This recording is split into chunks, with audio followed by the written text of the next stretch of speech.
Bonjour à tous, c'est Boratino. Donc on se retrouve pour un autre épisode de En attendant la saison 2. Donc je vais vous raconter une creepypasta que j'ai écrite moi-même. Euh, donc aujourd'hui c'est avec la poupée de porcelaine. Vous n'êtes pas obligé de regarder la vidéo, sauf peut-être à la fin, où je montre les images concernant la creepypasta. Donc en fait là, la creepypasta, le héros c'est un de mes potes. Et en fait je me suis inspiré, il y a un passage où en fait je me suis inspiré d'une creepypasta, je vous laisse deviner laquelle. Je vous souhaite une bonne écoute. La poupée de porcelaine. L'anniversaire de Milan tombait le 22 mars à 15h42. Son père lui avait offert une PS4 d'occasion, sa mère un film de Tim Burton, son oncle un livre de Chambly, et sa tante une poupée. Sa tante offrait toujours ses affaires aux autres. Cette poupée avait des cheveux noirs plaqués en arrière, une peau décolorée, des yeux noirs et portait un smoking sombre, une chemise blanche, des chaussures noires cirées et une cravate rouge. C'était un mannequin de ventriloquie en porcelaine, mesurant 1 mètre de haut, avec une bouche qui pouvait bouger de haut en bas. Milan la détesta au premier regard. En plus, sa tante l'avait appelée Émile. Dès son retour, il l'enferma dans une caisse en bois et la posa dans la pièce, sous l'escalier, fermant à double tour la porte. Ensuite, il vint dans la salle à manger. Le dîner était prêt et Milan mourait de faim. Il se jeta sur le poulet rôti et arracha une cuisse qu'il engloutit d'un coup. Ses parents, comme d'habitude, avaient emporté leur repas dans le salon pour regarder la télévision. Milan prit une deuxième cuisse. Il allait la porter à sa bouche quand il entendit quelqu'un toquer contre une porte. Il tendit l'oreille, mais le son ne se fit pas entendre une seconde fois. Il haussa les épaules et prit une autre bouchée de viande. Cette fois, il entendit distinctement le son. Quelqu'un toquait bien contre une porte, et en plus l'appelait par son prénom. Il se leva et ouvrit la porte de la salle à manger. Personne. Il allait la fermer lorsqu'il entendit la même voix rauque. Elle disait: Milan, ouvre-moi, tu sais que je suis toi. Milan répondit: Qui êtes-vous? Émile. Laissez-moi tranquille. Il s'enfuit en claquant la porte de la salle à manger. Il n'avait plus faim, donc il rejoignit ses parents dans le salon. Il regardait une émission sur les animaux d'Afrique. Milan arrivait juste à temps pour voir un guépard se jeter sur une antilope. Il l'avait déjà regardé 3 fois, mais il la regardait quand même, cette émission. Milan resta, la poupée étant toujours sous l'escalier.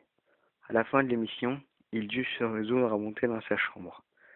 Il passa en courant devant l'escalier, qu'il grimpa aussi vite que possible sans tomber.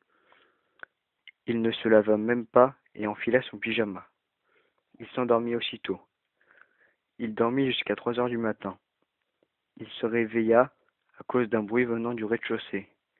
Il entr'ouvrit la porte de sa chambre et tendit l'oreille. Le bruit se répéta. C'était comme si des chaussures neuves claquaient sur du parquet. Et ça l'était.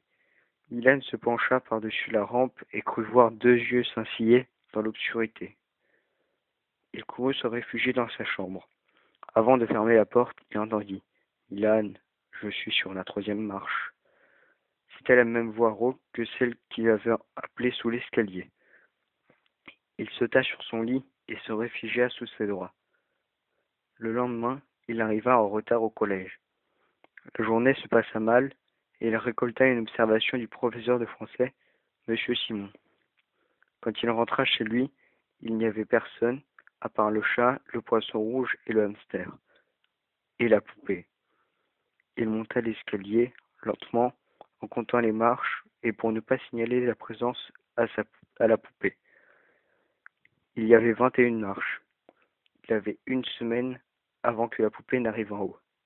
Il poussa la porte de sa chambre et lança son sac à dos dans le placard.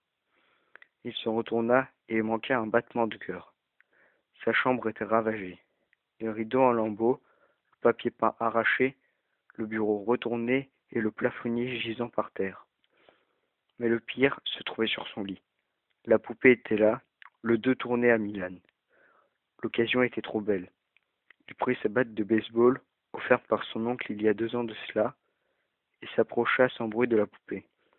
Il retint son souffle et frappa le plus fort possible. La tête explosa et la porcelaine vola à travers la chambre. Sur des débris assez gros, on put voir la bouche aux lèvres roses, des dents blanches, des sourcils bien dessinés et une chevelure blonde.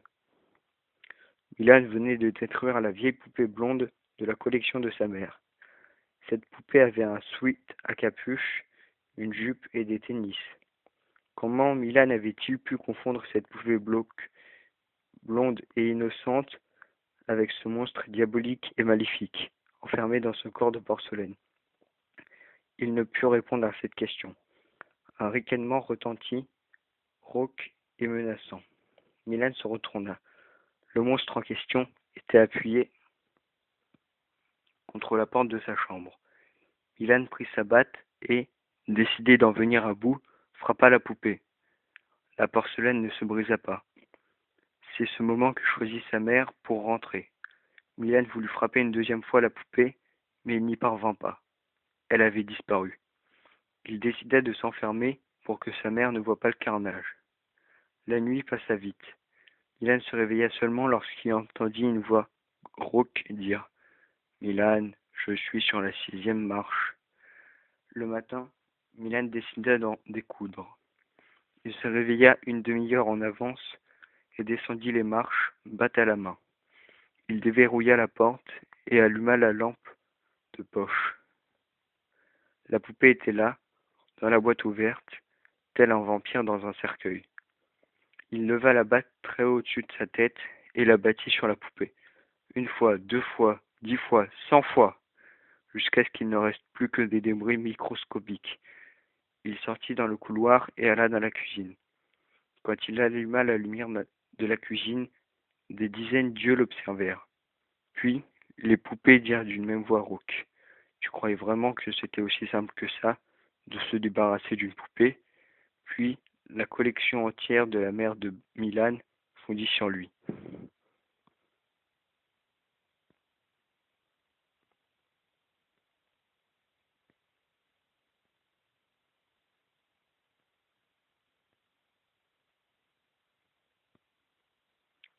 Abonne-toi à Sinistre Frisson et n'hésite pas à t'abonner à Creepy Studio. C'est aussi une chaîne de creepypasta.